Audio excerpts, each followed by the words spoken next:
Welcome, my name is Eck Kheng.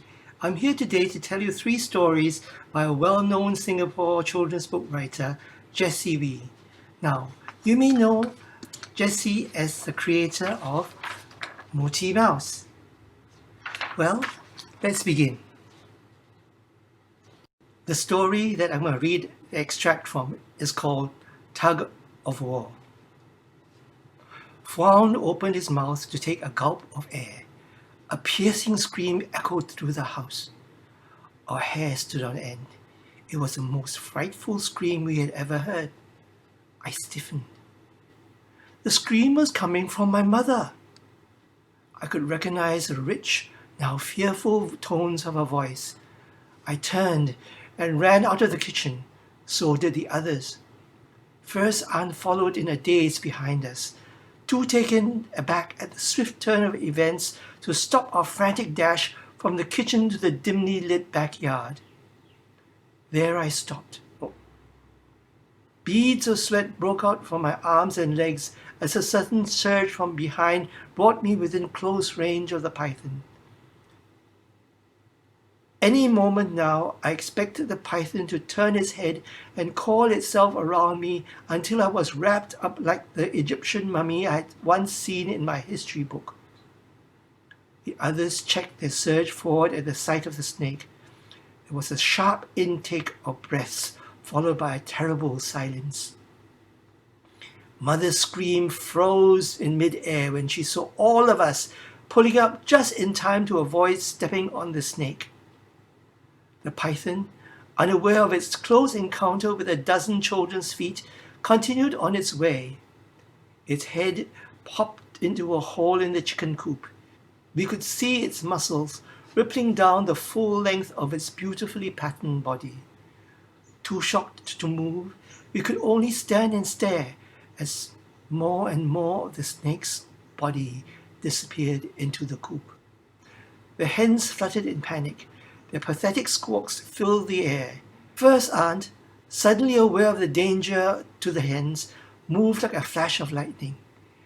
She snatched up a piece of paper, pushed us all aside like a bunch of skittles, and bent to grab the python's tail. We stared in petrified silence as the strangest tug of war we'd ever seen began. Then, First Aunt shouted, "Don't stand there, you little idiots! Help me!" Acid tone of her voice, I rushed to put my arms around First Aunt's waist. John grabbed me from behind, and as though at a signal, the others fell in behind him. Fawn brought up the rear, and, with our arms clasped tightly around each other's waist, we pulled with all our might. The python's body slid out. We were making quite good progress when suddenly I felt my arms slipping off First Aunt's hips. I threw myself frantically against First Aunt, but her waistline was too big. It was like hugging a tree trunk. Wait, I panted. I could feel my fingers losing their grip. In desperation, I caught hold of her sarong instead. A sigh of relief escaped from my lips. Now at least my fingers had something to hold on to. "All right, pull! Pull!" I yelled. Everyone took a deep breath and pulled. There was a loud tearing sound. Part of First Aunt's sarong came off in my hands. Wow. Wasn't that exciting? Now, if we want to find out how the rest of the story goes, here's the book, Grandpa's Remedy. The story I'm going to read to you is from this book, Secret of the Malacca Cabinet. And the extract is from the story called Accident. Let's see how it goes. First Aunt collected us from the noodle stall after exactly an hour. We found a rickshaw, but once First Aunt climbed in, there was no room for Fawn and me. We had to take another rickshaw. And because we were smaller and lighter, the second rickshaw puller overtook First Aunt's rickshaw and soon left it far behind. When we reached home, all the others ran to the gate to meet us. They watched us as I handed some money to the rickshaw puller. It was the exact amount that First Aunt had agreed upon with the rickshaw puller earlier at Tekka Market. "Where's First Aunt?" Benny and Eileen asked. "Oh, she'll be back soon enough." Once First Aunt got into the rickshaw, there was no room for us, so we had to get into another rickshaw. Our rickshaw puller jogged all the way here. It was fun. Fwan nodded. "Ma is big and heavy, and the rickshaw puller that she had..." But before she could finish what she was going to say, a skinny man with a towel round his neck burst into sight. He was sweating profusely. He looked very upset. "Ayo, ayo," he cried. Sorry, man, very heavy, a rickshaw go up, then fall down." Accident, someone shouted. Soon Chai and John came running out to join us. They had reached home earlier and had carried the heavy baskets to the kitchen. They ran out as fast as they could when they heard shouts about an accident. The neighbours came running too. So did Mother and the other aunts. The rickshaw puller fell on his knees before Mother. Ayo, he wept. "Rickshaw very heavy, go up, then fall down." Where? Mother shouted. She looked so fierce that the poor rickshaw puller jumped to his feet and fled. Mother hitched up her sarong and gave chase. So did the other aunts. All the neighbours ran after them. We were about to follow suit when Soon Chai shouted, "No, let's go back the way we came."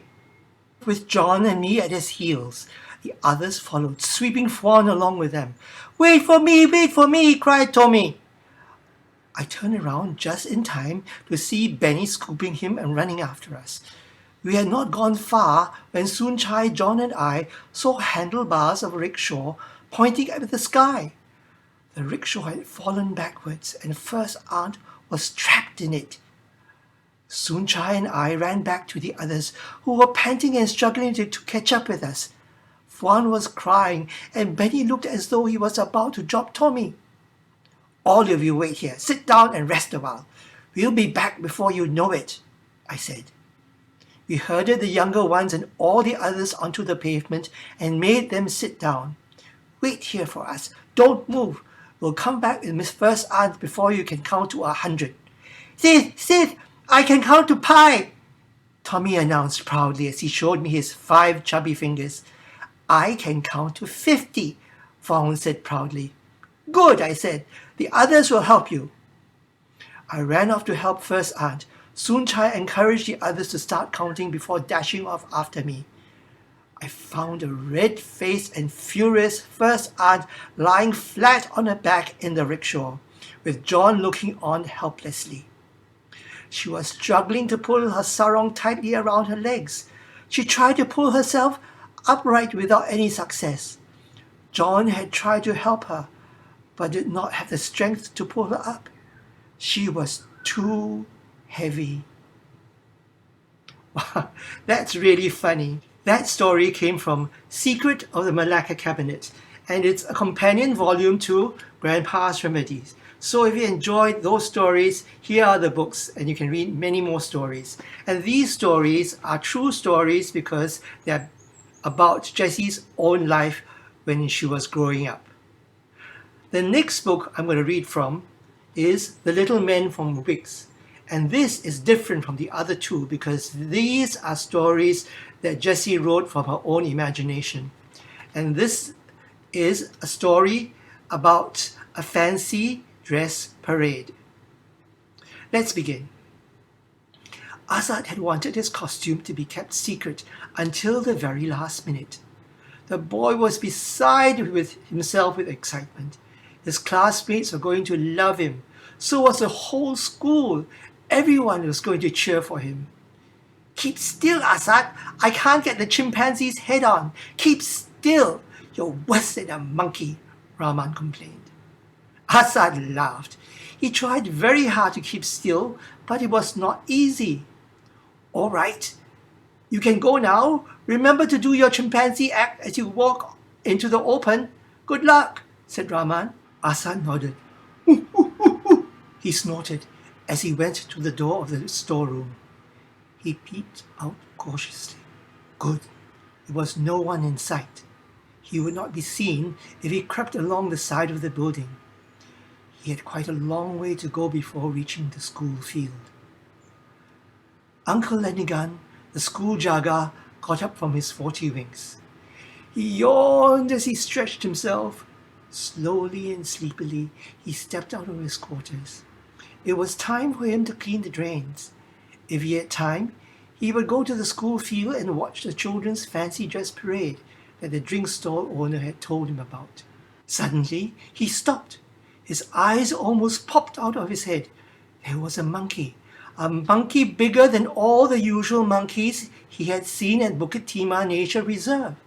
It was creeping along the side of the school building. Uncle Lenningham picked up his long broomstick and, yelling at the top of his voice, rushed towards it. Wild monkeys could be dangerous, especially one as big as this one. The last thing he wanted was for the big monkey to attack the children while they were enjoying themselves out in the field. Asad jumped with fright at the sight of the school jaga charging at him with his broomstick. He turned and fled. He turned the corner and ducked into the school tuck shop.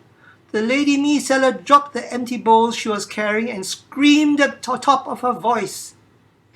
The chicken rice man ran out of his stall with a meat chopper in his hand. The other stallholders grabbed whatever they could and ran after him. There was a big, mad monkey in the tuck shop, and they had to help the jaga catch it before it could get to the children. Asad ran for his life. He tried to take off the chimpanzee head. He shouted, "Stop! I'm Asad! I'm Asad!" However, he could not unzip the head and his cries were muffled. He raced up the nearest staircase and sprinted along the corridor outside the empty classrooms with a mob at his feet. Rahman, startled by the sudden commotion, ran out of the storeroom just in time to see his brother being chased up the staircase by the tuck shop vendors. Rahman raced to the staircase at the other side of the building.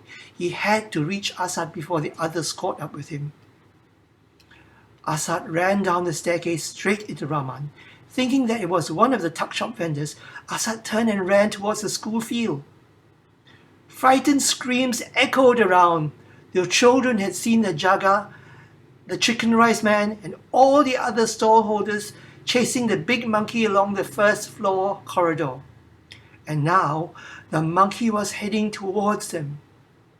The children jumped up to their feet. For a tense, breathless moment, they could not decide whether to stand and watch the drama unfolding before their eyes or to turn and run. Well, that's also another exciting story. So we have 3 stories, 3 excerpts from 3 books by Jessie Wee. The Little Men from Yix, Secret of the Malacca Cabinet, and Grandpa's Remedy. I hope you enjoyed these stories and have a good day. Bye-bye.